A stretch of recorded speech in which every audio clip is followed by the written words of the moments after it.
Hallelujah, praise the Lord. परमेश्वर सबको आशीष दे। आज এই সুন্দর সময় আমি একটি খুব সুন্দর বিষয় নিয়ে আমি আলোচনা করতে চাই। খ্রিস্টের প্রিয় বিশ্বাসী ঈশ্বরের সন্তানরা, বিষয়টা আপনাদের খুবই ভালো লাগবে। একজন খ্রিস্ট বিশ্বাসী যখন সে উপবাসের মধ্যে যায়, উপবাসের সময় তার জীবন ধারণ কেমন হওয়া উচিত, তার জীবনযাত্রা কেমন হওয়া উচিত। সে যদি 3 দিন উপবাস রাখে, কি সে যদি 2 দিন উপবাস রাখে, কি সে যদি 1 দিন উপবাস রাখে, কি সে যদি 12 ঘন্টা উপবাস রাখে, কিন্তু সেই উপবাসের মধ্যে তার জীবন কেমন হওয়া উচিত। ঈশ্বর সদাপ্রভু তিনি কেমন দেখতে চান, তিনি কোন উপবাসের মাধ্যমে তিনি আমাকে এবং আমার পরিবারকে এবং আমার দেশকে তিনি আশীর্বাদ করে থাকেন। আজকে আমরা বিষয়টা দেখব ঈশ্বরের পবিত্র বাক্য থেকে। হালেলুয়া। আমি বিশ্বাস করি খ্রিস্টের প্রিয় বিশ্বাসী ঈশ্বরের সন্তানরা, আপনারা এই ভিডিওর মাধ্যমে আরও উৎসাহিত হবেন এবং উপবাসের সময় আপনারা নিজেদেরকে এইভাবে প্রস্তুত করতে আপনারা পারবেন। হালেলুয়া। চলুন আমরা দেখি বাক্যটা কি বলছে। ঈশ্বরের বাক্যেতে লেখা আছে, 2 বংশাবলী তার 7 অধ্যায় 14 পদ। বাক্যেতে এই রূপ লেখা আছে, আমার প্রজারা যাহাদের উপরে আমার নাম কৃতিত্ব হইয়াছে, তাহারা যদি নম্র হইয়া প্রার্থনা করে ও আমার মুখের অন্বেষণ করে এবং আপনাদের কুপথ হইতে ফিরে, তবে আমি স্বর্গ হইতে তাহা শুনিব, তাহাদের পাপ ক্ষমা করিব ও তাহাদের দেশ আরোগ্য করিব। হালেলুয়া। খ্রিস্টের প্রিয় বিশ্বাসী ঈশ্বরের সন্তানরা, ঈশ্বরের বাক্য এখানে কী বলছে? ঈশ্বরের বাক্য এখানে 4টি বিষয় বলছে। তাহারা যদি নম্র হইয়া, প্রথম কি নম্র বলছে, তারপর বলছে কি প্রার্থনা, তারপর বলছে কি আমার মুখের অন্বেষণ, আর চতুর্থ কি বলছে যে তারা যদি কুপথ থেকে ফিরে আসে। একজন খ্রিস্ট বিশ্বাসী, একজন ঈশ্বরের সন্তান যখন সে উপবাস করবে, তার উপবাসের মধ্যে থাকতে হবে প্রথম নম্রতা, দ্বিতীয় প্রার্থনা, তৃতীয় ঈশ্বরের মুখের অন্বেষণ এবং চতুর্থ আমাদেরকে সমস্ত কুপথ থেকে, মানে মন্দতার পথ থেকে, পাপের পথ থেকে, সমস্ত দুষ্টের পথ থেকে আমাদেরকে ফিরে আসতে হবে। ঈশ্বর সদাপ্রভুর কাছে আমাদেরকে নম্র হতে হবে, প্রার্থনা করতে হবে।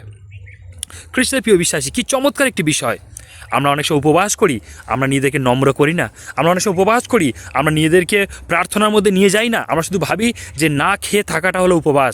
না, খ্রিস্টের প্রিয় বিশ্বাসী ঈশ্বরের সন্তানরা, উপবাস হলো না খেয়ে থাকাটা নয়। উপবাস হলো না খেয়ে থেকে ঈশ্বরের সাথে সময় কাটানোটা হলো উপবাস।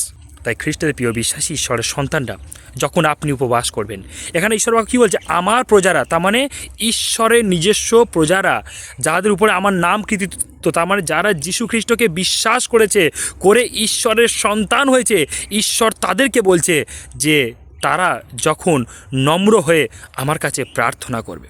খ্রিস্টের প্রিয় বিশ্বাসী ঈশ্বর সন্তানরা, ঈশ্বর চাইছে নম্রতার জীবন, ঈশ্বর চাইছে প্রার্থনার মধ্যে জীবন কাটানো, ঈশ্বর চাইছে যেন আমরা তার মুখের অন্বেষণ করি, ঈশ্বর চাইছে যেন আমরা এই পৃথিবীর সমস্ত কুপথ থেকে আমরা ফিরে আসি ও ঈশ্বরের কাছে আমাদের জীবনকে সমর্পণ করি। খ্রিস্টের প্রিয় বিশ্বাসী ঈশ্বরের সন্তানরা, আপনার প্রার্থনা তখনই কার্যকারী হবে, আপনার প্রার্থনা তখনই ঈশ্বরের কাছে গ্রাহ্য হবে যখন আপনি নম্র হবেন। তাই খ্রিস্টের প্রিয় বিশ্বাসী ঈশ্বরের সন্তানরা, আপনি যখন প্রার্থনা করছেন, যখন উপবাস করছেন, মানে কি উপবাসটা হলো কি ত্যাগের জীবন। আপনি উপবাস প্রার্থনা করছেন মানে কি আপনি আপনার জীবন থেকে অনেক কিছুকে ত্যাগ করছেন। আপনি আপনার জীবন থেকে খাদ্যকে ত্যাগ করছেন, আপনি আপনার জীবন থেকে জাগতিক বিষয়গুলোকে ত্যাগ করছেন, আপনি আপনার জীবন থেকে অনেক কিছু বিষয়কে আপনি ত্যাগ করছেন, করে আপনি উপবাস করছেন। তার মানে উপবাস আপনার জীবনে কিছু ফল নিয়ে আসার জন্যে। তাই যদি আপনি সঠিক ফল পেতে চান, সঠিক আশীর্বাদ পেতে চান, তাহলে আপনি 2 বংশাবলী তার 7 অধ্যায় 14 পদকে পড়ুন।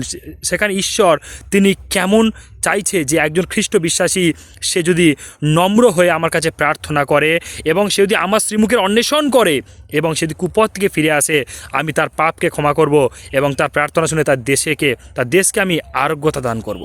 তাই একজন খ্রিস্ট বিশ্বাসী সে যখন উপবাসে যখন সে প্রার্থনা করে, সে কি শুধু নিজের জন্য প্রার্থনা করে? না, সে নিজের জন্য যেমন প্রার্থনা করে, সে তার পরিবারের জন্য প্রার্থনা করে এবং সে তার দেশের জন্য প্রার্থনা করে। তাই তার প্রার্থনা তখনই গ্রাহ্যকারী হবে, তার প্রার্থনা তখনই ঈশ্বর শুনবেন যখন সে নম্রতায় প্রার্থনা করবে এবং সে ঈশ্বরের শ্রীমুখের অন্বেষণ করবে এবং সে কুপথ থেকে ফিরে আসবে এবং তার প্রার্থনা ঈশ্বরের কাছে গ্রাহ্য হবে।